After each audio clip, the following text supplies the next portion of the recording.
Halo dan selamat datang kembali. Hari ini kita akan menyelami sesuatu yang kedengarannya rumit, tapi sebenarnya kita alami setiap detik. Betul.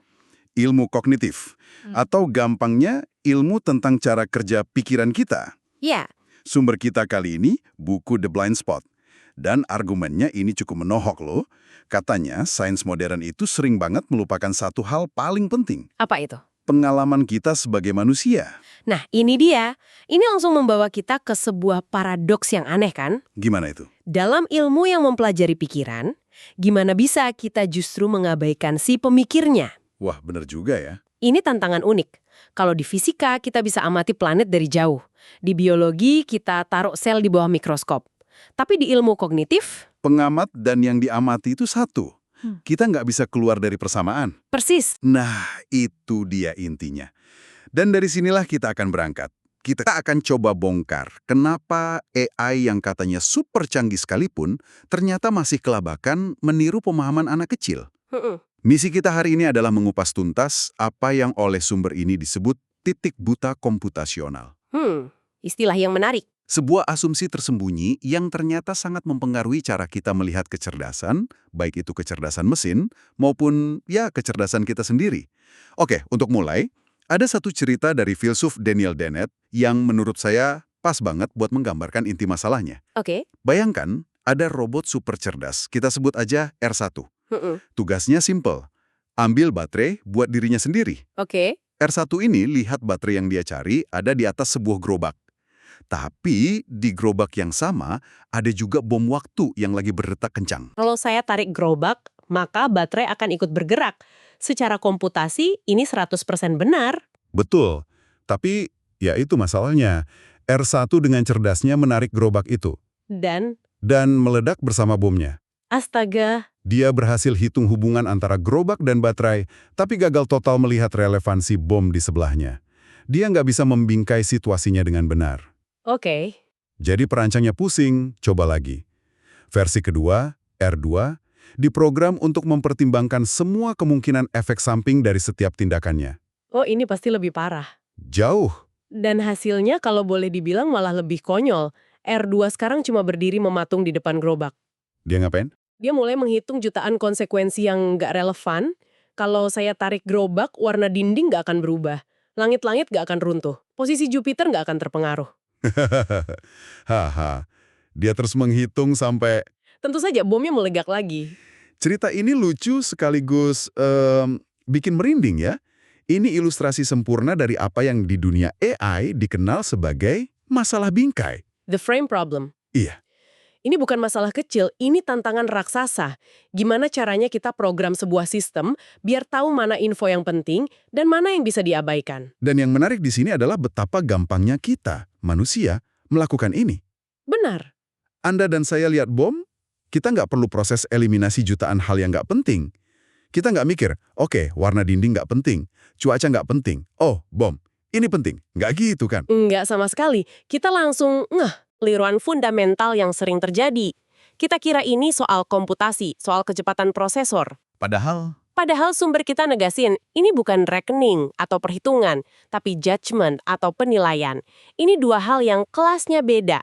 Komputer jago menghitung, tapi manusia sampai sekarang masih juaranya dalam hal menilai. Aku jadi kepikiran soal AlphaGo. Banyak yang bilang dia super cerdas karena bisa ngalahin juara Go dunia. Tapi kalau kecerdasan sejati itu soal penilaian, apa AlphaGo beneran menilai atau dia cuma... Cuma menghitung dengan sangat cepat. Nah, itu dia. Dan itu langsung masuk ke jantung perdebatan. Klaim yang sering kita dengar, kan AlphaGo menguasai Go tanpa pengetahuan manusia? Iya, seolah-olah dia dewa digital gitu. Betul. Tapi kalau kita bedah lebih dalam lewat sumber ini, klaim itu menyesatkan. AlphaGo itu berdiri di atas pundak raksasa-raksasa manusia. Maksudnya, bukannya dia belajar sendiri dengan main lawan dirinya jutaan kali? Dia memang belajar sendiri, tapi fondasinya dibangun oleh manusia. Misalnya, dia pakai algoritma inti yang namanya Monte Carlo Tree Search. Oke. Itu bukan penemuan AlphaGo. Itu metode yang diasah ilmuwan komputer manusia puluhan tahun.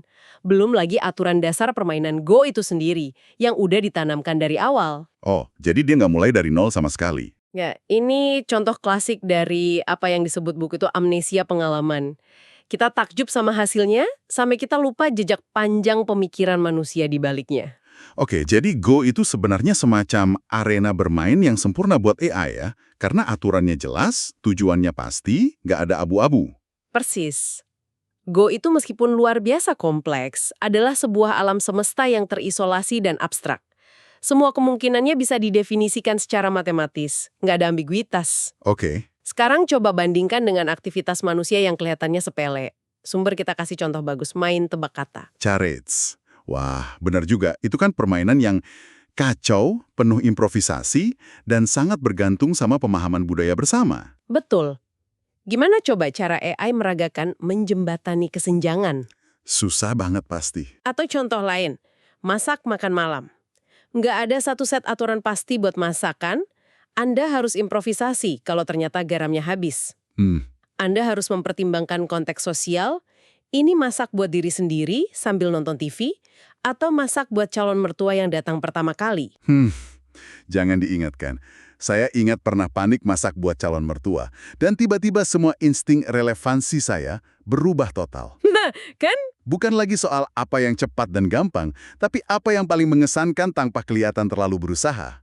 AI mana yang bisa diprogram buat paham dilema semacam itu? Nggak ada. Karena itu bukan soal komputasi. Itu soal menari di dalam jaringan makna sosial dan budaya yang kompleks. Benar. Atau mengemudi mobil. Ini bukan cuma soal ikutin rambu lalu lintas. Di tiap kota ada konvensi tak terucap. Kapan harus ngalah, kapan harus sedikit agresif, gimana cara ngobrol pakai kedipan lampu.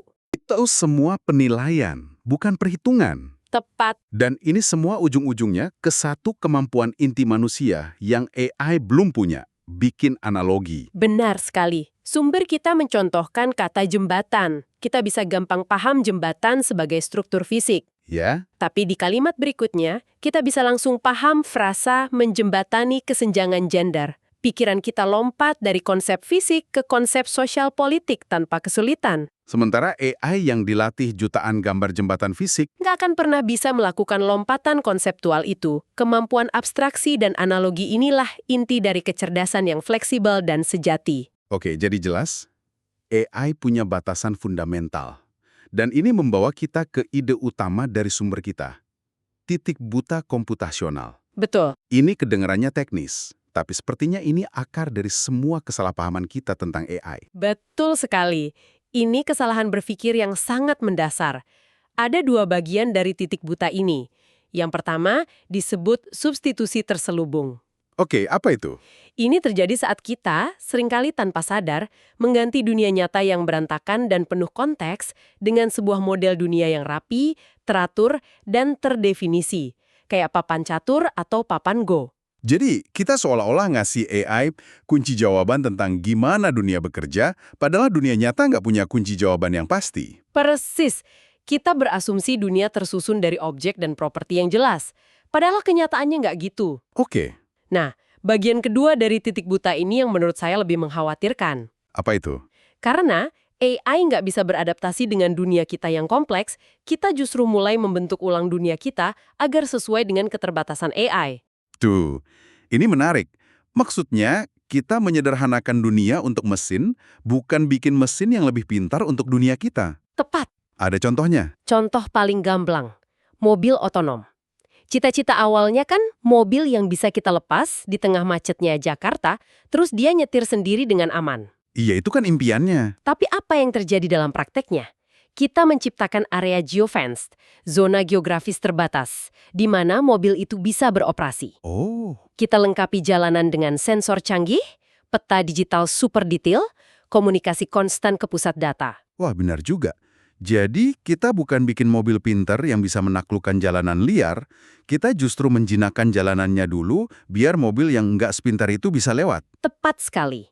Kita kira kita sedang menciptakan AI yang adaptif, padahal sebenarnya kitalah yang sedang beradaptasi untuk AI. Ini udah bukan masalah teknis lagi ya. Bukan, ini udah masuk ke ranah filosofis. Kita sedikit menipu diri sendiri, sumber kita bahkan bilang citra AI sebagai kecerdasan murni yang non-fisik dan ada di awan itu ilusi. Aku selalu bayangin AI itu bersih, cuma barisan kode di server. Kenapa disebut ilusi? Karena AI itu industri ekstraktif yang masif. Dia butuh mineral yang ditambang dari bumi buat bikin chipnya. Hmm, Dia butuh energi luar biasa besar buat menjalankan pusat data. Dan dia butuh pasukan besar tenaga kerja manusia, seringkali dengan upah rendah, untuk melabeli jutaan data pelatihan. Nggak ada yang murni atau non-fisik dari semua itu. wow. Oke, kalau pendekatan komputasional ini punya titik buta sebesar itu, terus kita harus gimana? Apa ilmu kognitif ini nemu jalan buntu? Ada jalan lain, dan menurut sumber kita, ilmu kognitif sekarang memang berada di sebuah persimpangan. Oke, itu jalur yang sekarang ya? Lalu? Jalur alternatifnya cukup radikal, namanya ilmu kognitif enaktif. Enaktif. Intinya begini, lupakan sejenak ide bahwa pikiran itu adalah program komputer yang berjalan di dalam tengkorak kita. Lupakan. Itu kan asumsi dasar yang sudah puluhan tahun dipegang. Tepat, pendekatan enaktif membaliknya. Poin pertamanya, kognisi atau proses berpikir itu nggak terjadi di dalam kepala aja. Terus di mana? Kognisi berakar pada seluruh living body kita. Tubuh kita yang hidup, bergerak, merasakan. Pikiran kita nggak bisa dipisahkan dari fakta bahwa kita punya tangan buat megang, kaki buat jalan. Jadi bukan otak di dalam toples, tapi organisme utuh di dalam dunianya. Oke, masuk akal. Lalu apa lagi? Poin kedua, dan ini yang paling mengubah cara pandang, kita tidak secara pasif memotret dunia yang sudah jadi di luar sana. Maksudnya? Sebaliknya, kita memunculkan atau bring forth sebuah dunia yang penuh makna melalui tindakan kita. Seekor lebah dan seorang manusia mungkin ada di taman yang sama, tapi dunia yang mereka alami beda banget. Lebah memunculkan dunia yang penuh pola ultraviolet di bunga. Kita memunculkan dunia dengan kursi taman buat duduk dan buku buat dibaca. Makna itu diciptakan lewat interaksi. Tunggu dulu. Kalau kita memunculkan dunia, bukan melihat dunia apa adanya, bukankah itu terdengar sangat subjektif? Pertanyaan yang krusial. Pendekatan enaktif menolak objektivitas, tapi mendefinisikannya kembali. Objektivitas muncul dari praktek bersama, dari kesepakatan dalam sebuah komunitas. Oke. Konsep seperti meja atau keadilan itu bukan cerminan dari struktur abadi alam semesta, tapi hasil dari sejarah, budaya, dan praktek sosial kita. Ini benar-benar mengubah segalanya. Jadi pendekatan enaktif ini adalah jalan keluar dari titik buta tadi? Betul. Ia menawarkan jalan keluar dengan cara mengembalikan pengalaman hidup ke posisi sentral. Pengalaman bukanlah sekedar data mentah, tapi fondasi dari segala bentuk pengetahuan, termasuk pengetahuan ilmiah itu sendiri. Jadi, kalau kita merangkum wawasan utama dari sumber-sumber ini untuk Anda, benang merahnya adalah ini. Kecerdasan sejati itu bukan sekedar perhitungan. AI sangat jago di situ. Kecerdasan sejati adalah penilaian, kemampuan untuk menyadari relevansi dalam situasi yang selalu baru. Dan kemampuan ini nggak bisa diprogram dengan aturan kaku, karena ia tumbuh dari pengalaman kita sebagai makhluk bertubuh yang terus menari dengan dunia yang dinamis. Dan sebagai penutup, kami ingin meninggalkan Anda dengan satu pemikiran untuk direnungkan. Lain kali, Anda berinteraksi dengan AI, mungkin saat bertanya pada chatbot atau pakai asisten suara. Coba berhenti sejenak dan perhatikan. Apakah sistem itu yang benar-benar memahami Anda dan beradaptasi dengan kebutuhan Anda yang kompleks? Atau Jangan-jangan, sebenarnya Andalah yang tanpa sadar telah menyederhanakan pertanyaan, mengubah perilaku dan menyesuaikan diri dengan keterbatasan sistem tersebut.